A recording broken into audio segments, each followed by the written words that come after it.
2018 sure was a hell of a year for games. From AAA to indie, home runs were getting struck so consistently that at times it was almost hard to keep up. But don't worry everybody, because I did. And now that we're gearing towards the end of the year, it's time for me to share with you my top 10 games of 2018. Bear in mind, because I'm putting this video out when I haven't had a lot of time to sit down with Super Smash Bros. Ultimate and Alphabet Jump, and with all the holiday kerfuffle going on, I'm probably not going to get to truly crack into those games until 2019, so I just kind of wanted to get that disclaimer out of the way right at the beginning. Okay, number 10, Puzzle Master. Hold on, before you close the video, let me just say my piece on Puzzle Master. Yes, I bought the game as a joke. But, you know, after playing it for a couple hours, it was pretty relaxing to just do those sliding block puzzles. There's not a lot of them in the game, but it's, you know, I like sliding block puzzles. Sue me. Don't sue me. It's my number 10. I know it's weird, but let's just forget I mentioned it and move on. Let's go. Number 9, Hentai Puzzle X. I mean, pretty much just things I said about Puzzle Master, but it's in like a 3D environment now, so that's kind of like an upgrade. Number 8, Hentai Temple. It's like Hentai Puzzle X, but every time you move the sliding block, it like shakes the room in a really cool way. Number 7, Hentai IQ Puzzle. Instead of having to slide the blocks, you can just kind of switch whichever two blocks you want. Also, it improves your IQ. Number 6, True Hentai Puzzle. It's got leaderboards in this game, and there's like a cover of the Sailor Moon theme in it, and the squares are all numbered now, which makes the puzzles easier.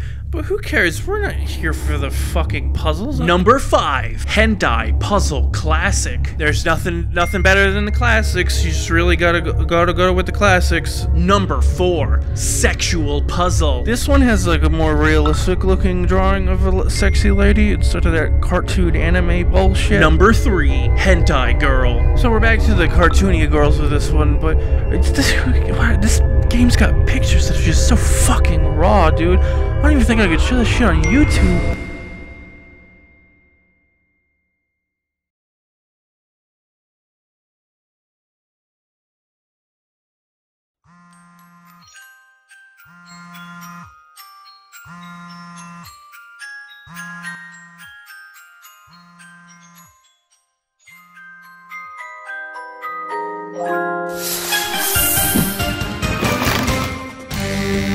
Hello! Do you like this new camera angle? I moved the camera so it wouldn't be the exact same shot from the beginning of the video. I kept the same clothes on though. I figure by this point most of the people that clicked on this probably closed it.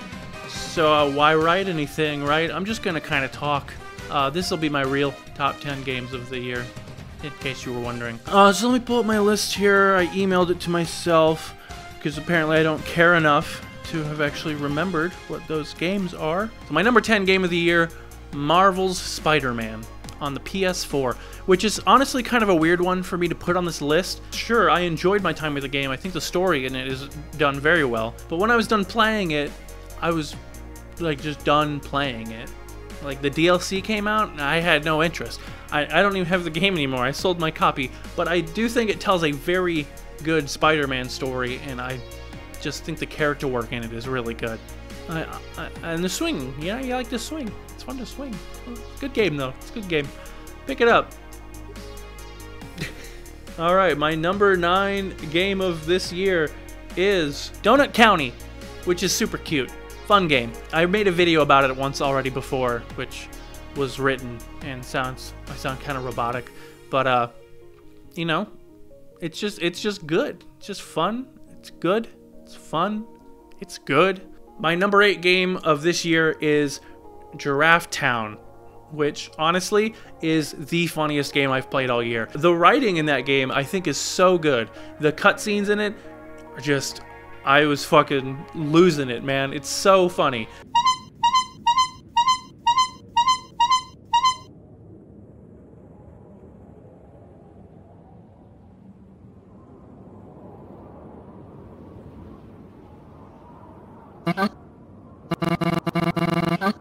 And the gameplay of it, you know, you see in the trailer, you're this slippery giraffe slipping around everywhere.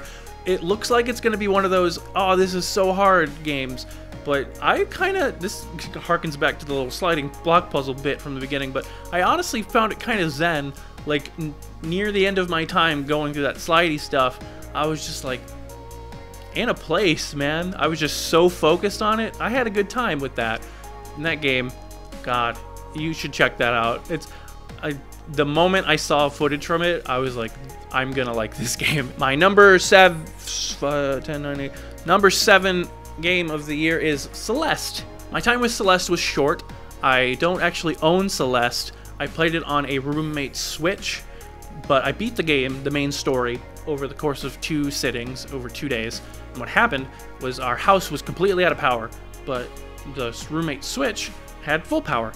And the roommate left. A lot of my roommates just left because there was no power. It was the middle of winter. It was cold, and they had other places they could sleep. I didn't. So I stayed there, and I just played Celeste for a good chunk of my nights. It was out for like 2 days, and it was fun. I had a really good time with it. I got good at the platforming stuff, you know, like you have to beat the game. And you're gonna hear me talk about stories a lot because that's the kind of gamer I am, but I really like the story in Celeste, and the art is also nice. I really don't know what to say about Celeste. You're going to hear about it in so much Game of the Year coverage. Why try? Why even try? My number 6 Game of the Year is Tetris Effect. I am dog shit at Tetris. I don't know if you're good at Tetris, person watching this, but I suck at Tetris.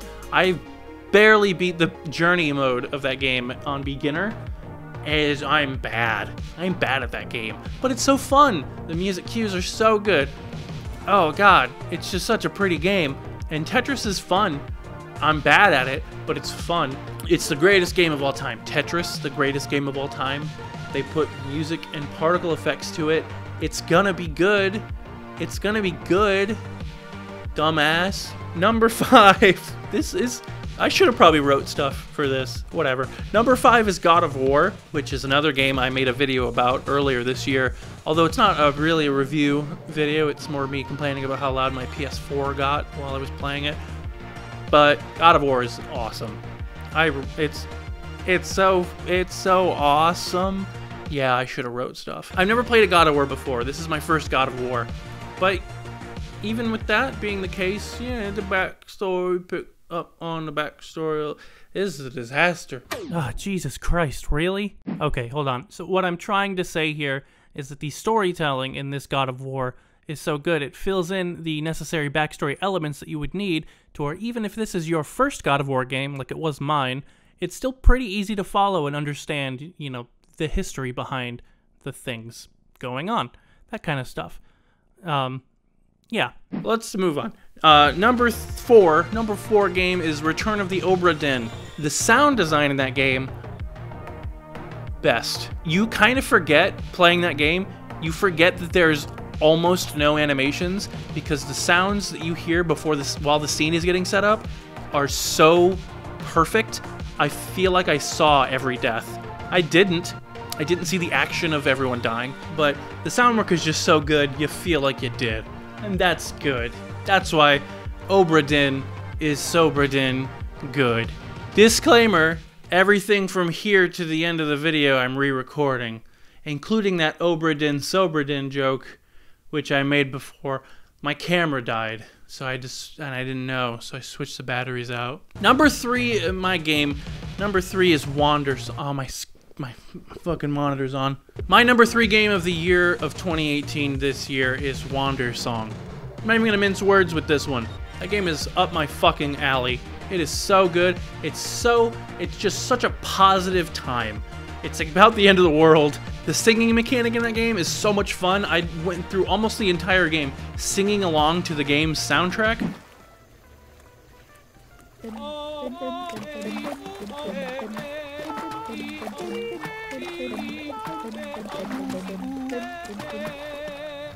Speaking of the game's soundtrack, I loved it. After beating that game, I listened to it for weeks afterwards. It's so good. My favorite soundtrack this year, not even a question. Yeah, it's just good. It's a good game. and I want it to get out there. I want people to talk about Wandersong. They are a little bit, but I want people to talk about I want that shit to do Undertale numbers, which is like, can be a good thing and a bad thing. Whole fandom conversation, but Wandersong deserves it, man. That game rules. It is my favorite independently developed video game of 2018, which is a category now. Thank you. Number 2. I had some trouble picking my number 1 and my number 2. You know, I went back and forth on them a little bit, eventually landing on number 2 being Dragon Ball FighterZ, and I'll tell you why. It's a great game. I like it, obviously, but you know, the story mode, other than the fun fan service for people with the cutscenes in it and the talking and the words and the dialogue, it's just a bunch of computer fights. It's just a bunch of computer fights. It's just a bunch of computer fights. And it's not fun. It's not fun. But other than that, not just completely disregarding, even if the story was wonderful, perfect. The reason it's my number 2, first and foremost, is that sometimes Jeremy mad. It's my first fighting game, disclaimer. I've never played fighting games before, especially not seriously, but I got into FighterZ, dude. Started playing the game because I have an affinity for DBZ, and I just got into it. Like, started learning tech, started getting better, started getting so competent at that game that I started getting frustrated when I would lose because I knew it was my fault. Not all the time. I'm not like a rage quitter, but you know, when there's matches where you're just getting pummeled and you had a bad day, it's frustrating and you get mad. I'm not mad all the time. I can lose a match and be like, that guy was great, that was a good match. But sometimes you get beat to shit and it's not fun. And that's why DBZ FighterZ is my number 2 game of 2018. Thank you. TLDR, this game isn't my number 1 because other people are better than me at it. Number 1.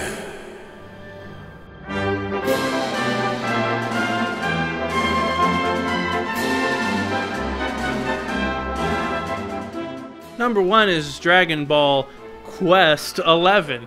Dragon Quest 11 is my number 1 game of the year, and I'll tell you why. Because I fucking love it. I had so much fun with Dragon Quest 11. Also, never played a Dragon Quest game before. That could be part of the reason why. Actually, no, I have played Dragon Warrior Monsters for Game Boy, but other than that, never played a Dragon Quest game before. And this one's good. People have complaints about the music, and I get it. But here's the thing. Here's how I experienced Dragon Quest 11. And this could be considered a knock against the game, but I don't, so bear with me. The moment I started that game, after the first couple cutscenes, I turned off voices. Voices were never in my game after that. Other than that, after about 20-ish hours of playing that game, I turned the volume off completely and just sat here with my feet propped up on the bed, my TV's right here, my computer monitor's right there, and I just played shit on YouTube while I chilled out and played Dragon Quest, which ruled. It was great. It was the best way for me to end my day, and I had so much fun doing that for months. Good game. Loved it. Loved playing it. Ended the game with all my characters maxed at 100. Good game. Lots of twists and turns in the story. Yeah, that's it. That's my top 10 games of 2018. So thanks for watching this video. I'm going to stop recording on my camera now because this is my second time doing this and I just don't want to do it anymore. But maybe I'll play the audio from the ending of my first take of this. Bye! There's stuff on the screen. I don't know how to end YouTube videos. There's stuff on the screen. Click on those. Bye! Thanks for the people that wrote comments for me to screen cap and included the video. Bye! Bye! I'm done. Bye!